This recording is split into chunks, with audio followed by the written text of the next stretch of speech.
Bonjour, je suis Marie-Frédérique Lepotier, donc je suis la chef d'unité de virologie immunologie porcine au laboratoire ANSES de Ploufragan et je suis particulièrement en charge des questions de référence et de recherche au sein du laboratoire sur la peste porcine africaine.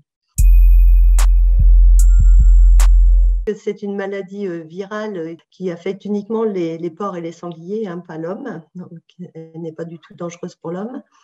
Mais une fois introduite en élevage, elle va induire des hémorragies essentiellement. Et les premiers signes cliniques, ça va être une perte d'appétit, un abattement lié à une fièvre intense, puis des hémorragies qui vont conduire à une mort assez rapide qui peut survenir selon les conditions de contamination sous 7 à 15 jours. Mais rarement un phénomène qui va toucher l'ensemble de l'élevage en même temps. Serait appliqué immédiatement le plan d'intervention sanitaire d'urgence, le PISU, qui consiste en fait tout d'abord à bloquer tous les mouvements entre élevages de porcs autour de l'élevage infecté, si c'est une introduction en élevage. Et forcément, il y aurait abattage de l'élevage infecté et puis investigation dans les élevages en lien avec ce premier cas, de façon à vérifier si la maladie a diffusé plus ou moins loin, quoi. Donc, les conséquences sont économiques tout de suite, déjà pour l'élevage qui est abattu. L'autre conséquence sur un plan économique plus global, c'est qu'immédiatement, il y a des fermetures de marchés à l'export vers les pays tiers.